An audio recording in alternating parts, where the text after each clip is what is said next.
So my name is Zuleikha Tyebjee. I go by Dr. Ty because it's a lot easier to say. I am a family medicine doctor by trade. I'm board certified in family medicine. I'm board eligible in obesity medicine. I started off in primary care, quickly realized that weight loss was my passion and it's something that I'm really good at and that I do really well with my patients, and that's where I'm at and where I've transitioned into. Losing weight is really freaking hard, and you can do all the right things and you can still not lose weight.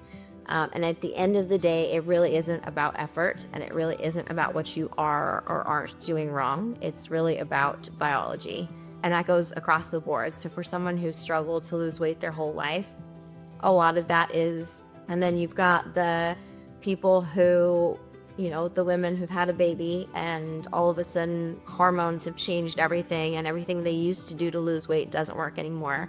And then I have patients who were very, very healthy, quote unquote, skinny, or athletic, etc. when they were young. And then as they get older and life happens and you can't train, you can't do the things you used to do, they don't have the ability to lose weight the way they used to, and they don't really have any strategies for how to do it now.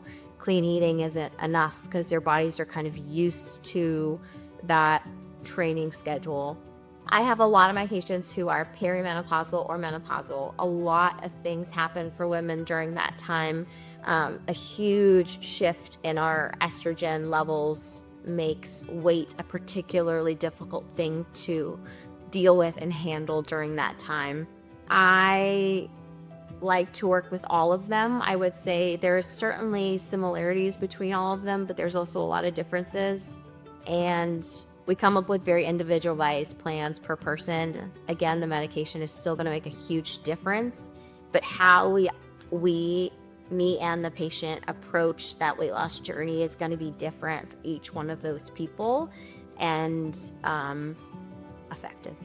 I just want to also mention that I do see ages 12 and up for weight loss. I think all of that is justifiable to address.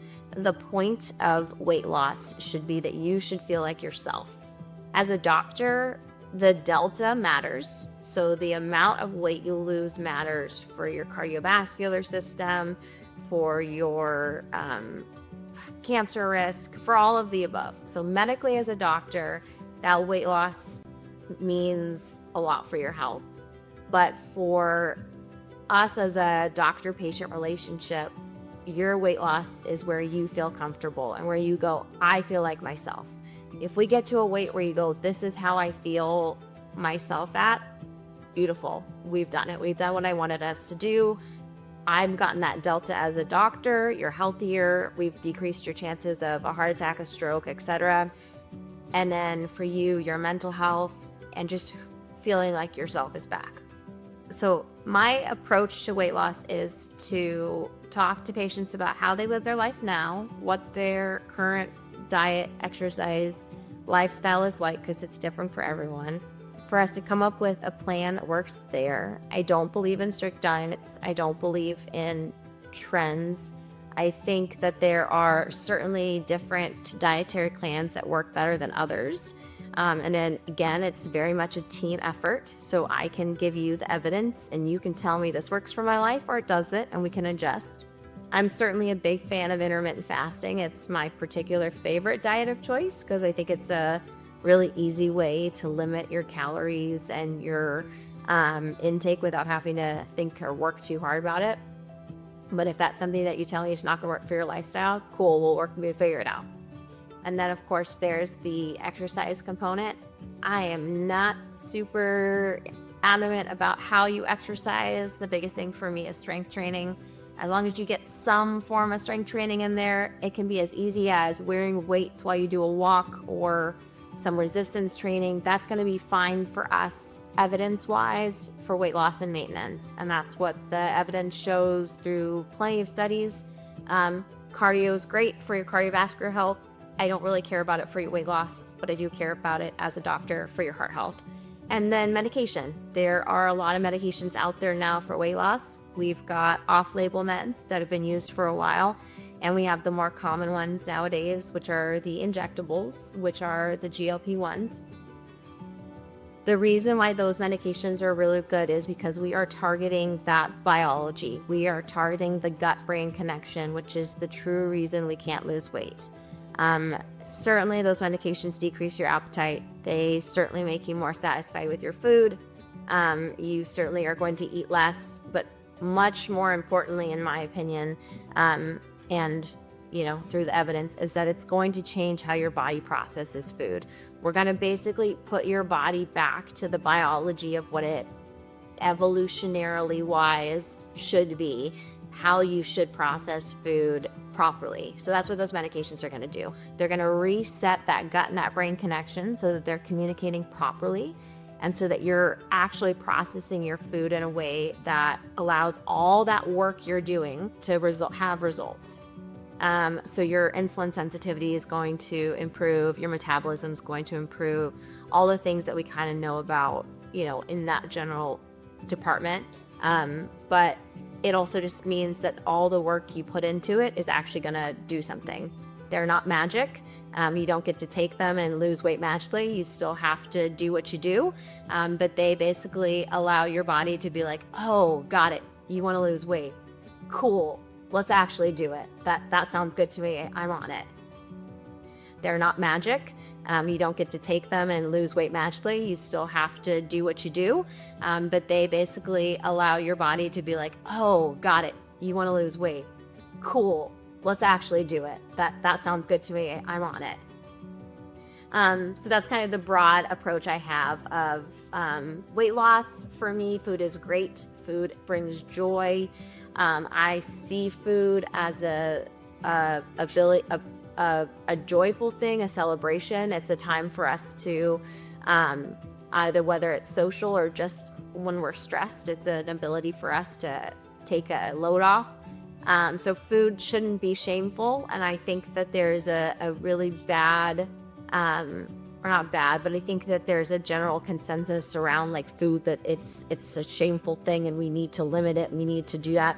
Totally disagree. I think food is fantastic. I think we just need to figure out a way for you to live your life, enjoy the food you like, and still be the size that you feel like yourself in.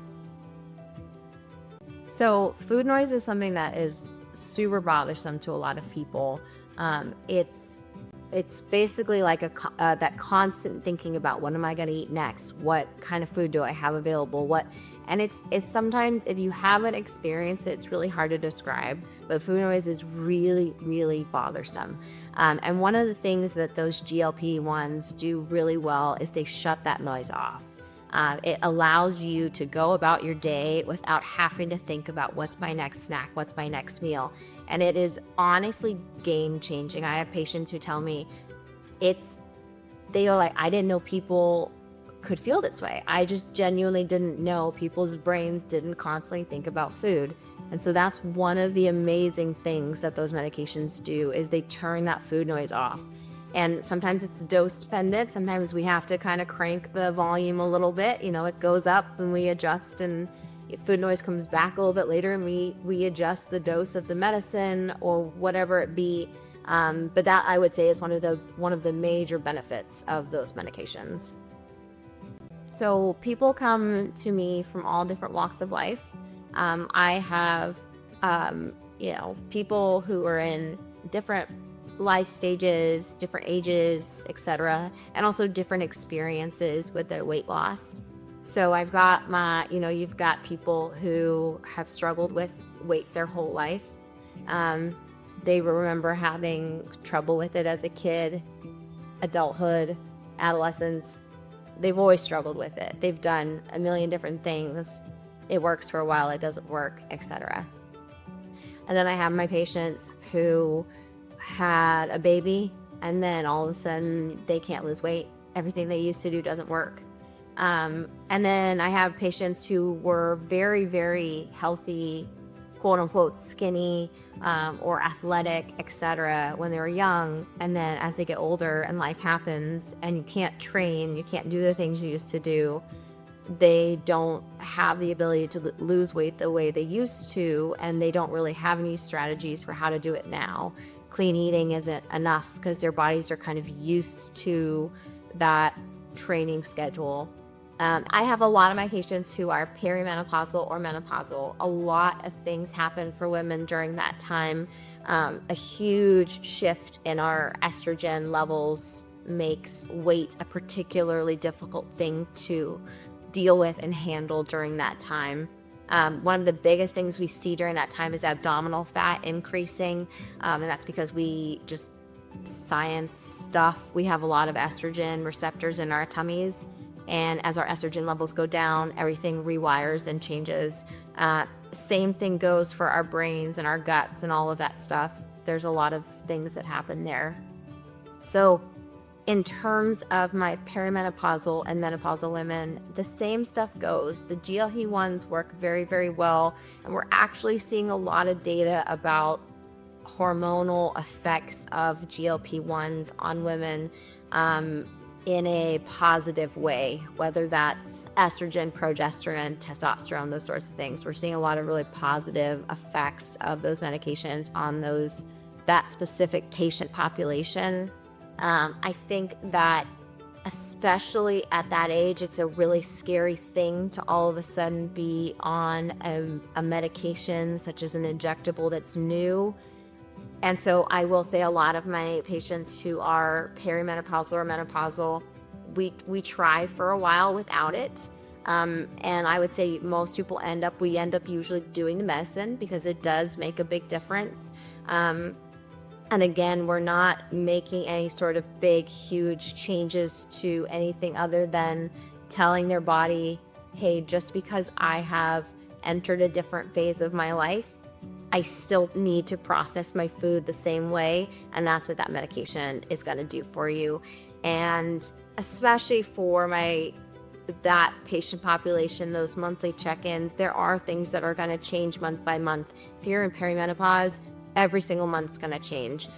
It's going to change for a lot of reasons, and so we're going to be able to address that in a way that's, efficient and effective. Nowadays, in the modern, there is a lot of things we can do to help women during that time. And there is a lot of things that don't get addressed by primary care doctors, even OBGYNs, our normal docs don't address. And there is a lot out there about hormone replacement and bioidentical hormones and this and that. But there are also a lot of FDA-approved, evidence-backed medications that work for women who are in perimenopause and menopause.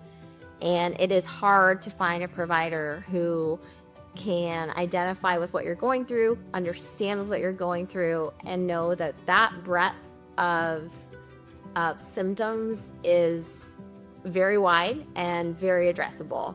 So women who are in either perimenopause or menopause, there's everything, right? There's mood changes, there's low sex drive, there's vaginal dryness, there's weight gain, there's hair loss, there's facial changes. It's a whole bunch of stuff that we tend to not like to talk about as women, or especially in a doctor setting.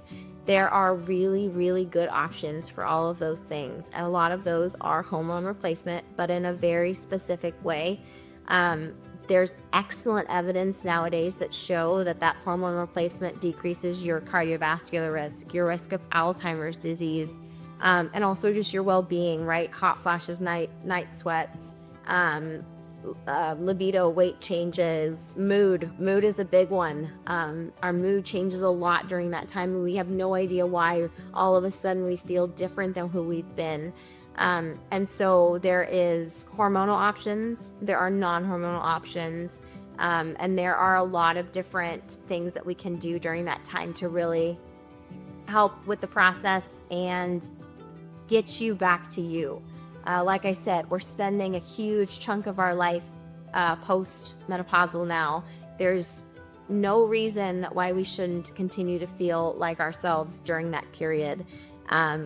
Now, there are risks out there if you have a family history of breast cancer, ovarian cancer, certain cancers. There's risks. We talk about it, we figure it out. If you're not a good candidate, we go for the non-hormonal stuff. But it's something that I think having a provider who you feel really safe with and who you have a team with makes a huge difference, specifically with menopause and perimenopausal medications and processes, because it is very personal. There's a lot of it that is medical, but foreign because you've never gone through this stuff before. And so for me, having a really close relationship with my patients who are going through those things and being able to address them in a way that's open and honest and safe is really, really important, and something that I don't think is necessarily very easy to find. It's easy to find the medication. It's not easy to find the relationship. I think perimenopause and menopause is one of those things that you really need to have, not just the medication, but you need to have the relationship with your physician, with your teammate, to get through that part of life and going forward. One of the things that I think is the most important part of my clinic and my philosophy and my relationships with my patients is that it's a team. I've always believed that medicine should be a team-based process. I am obviously the physician. I have years of knowledge. I might not look like it, but I do. I have many years of very detailed evidence-based medical knowledge, and I am a good guide for what will and what won't work. But I don't see my patients as my subjects. I think my patients are my partners in this. You, at the end of the day, know your body better than I do. And I know the medicine, you know your body. The combination between those two is key. I have a very strong relationship with my patients. They stay with me for years. And that is something that I am extremely proud of. And it's not to say that, wow, I'm so amazing at this. It's more so that that relationship is really important. It's really important to me. I think it's really important to them. And it's something that I truly believe differentiates me from other physicians that you might go to for weight loss or for any other kind of medical conditions that you might have. So for me, medicine is a team effort. It is not just me. It is not just you. It is us doing it together.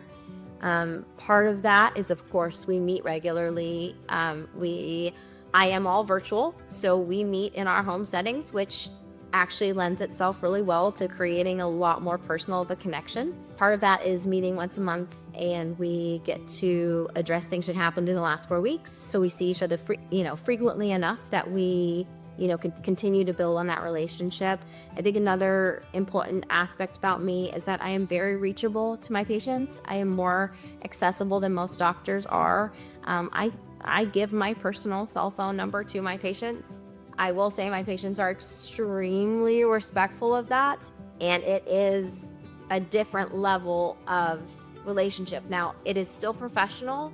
We're not chit-chatting about life and stuff. It's mostly, hey, Dr. Ty, I need a refill, or hey, Dr. Ty, I need to reschedule an appointment. But it allows access in a timely manner because there are things that really are time sensitive. Like if a medication needs to be approved by an insurance and they say, like, if you don't get this done in the next week, it's not going to get done. Me having that on my cell phone versus some random email I check maybe, once a week, it makes a difference. And that, again, that is for some people that might not be, they might feel comfortable with that, and that's okay. If you don't feel comfortable with that level of relationship with me, I am totally fine with that. I have different ages, different generations, different this and that, but I am very accessible. And I think that is something that a lot of physicians aren't. And I think that is an important thing to make sure my patients know that if they need me, they can get me.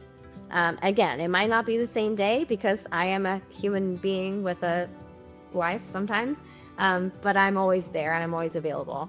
On that same page, part of that teamwork with my patients means that, yes, we are addressing weight loss, but we ultimately address a lot of different things. Weight management. I see my patients monthly. I like to see my patients every month because I think it's a very important thing for us to make adjustments on a shorter basis rather than let things get out of hand and 3 months later we're at the same place you were 3 months before. 4 weeks is a really good amount of time for us to have data to know what is working, what is not, what should we change, what should we keep the same. So usually what we address during our monthly meetings are it can be a breadth of things. After a while, once we know each other, it ends up being a lot of different stuff. But certainly, what were your eating habits? What were your eating patterns? What was your food noise level? How long between shots did you notice your hunger was coming back? That's going to be a big indication for me as to what our dose is at. So if you suddenly are telling me day 3, 4, I'm getting really hungry, cool, that gives me a lot of information.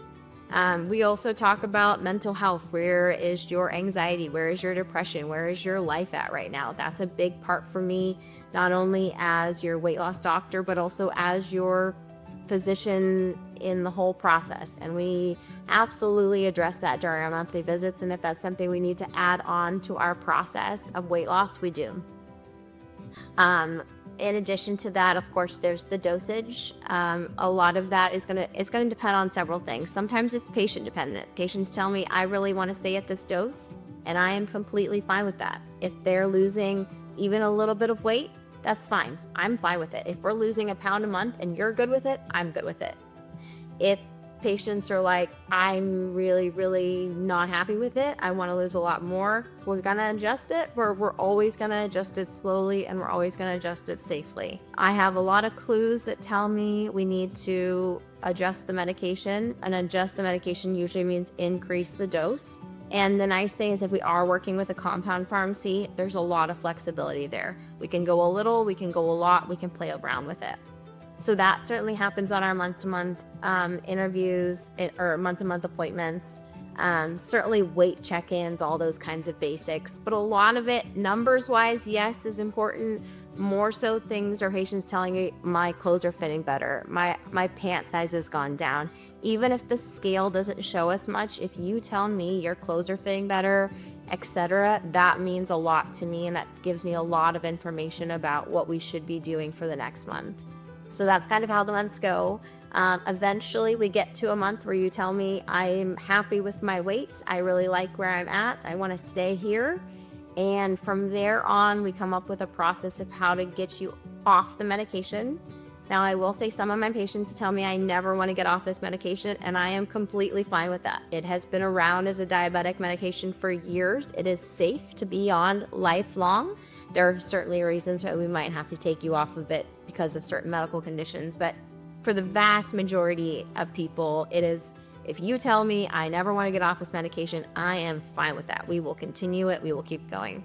Most people don't like being on medications, so we come up with a plan of how to taper you off of it. My strategy for getting you off of the medication is a very slow taper. I believe that if you do it very, very slowly, it's the best way to do it. And I don't just believe that, I've seen it anecdotally. My patients who go off of it slow have been able to keep the weight off for years. I've been seeing a lot of my patients now for years.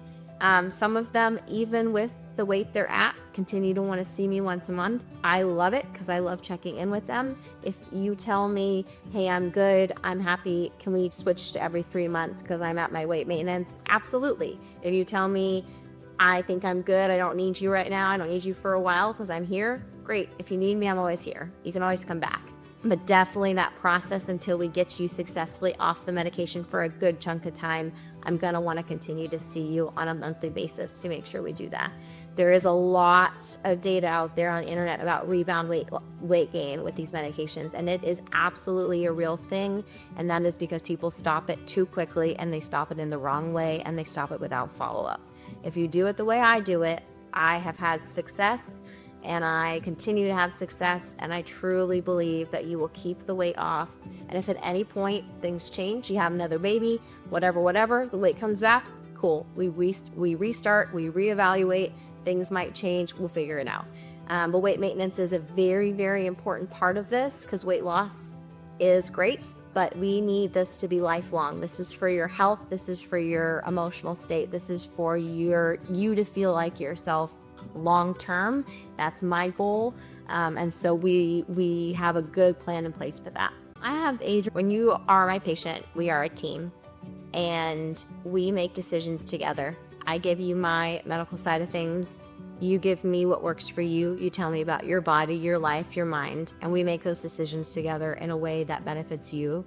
Your goals are my goals, and I am there to help you achieve them in a way that is safe, effective, evidence-based, and compassionate.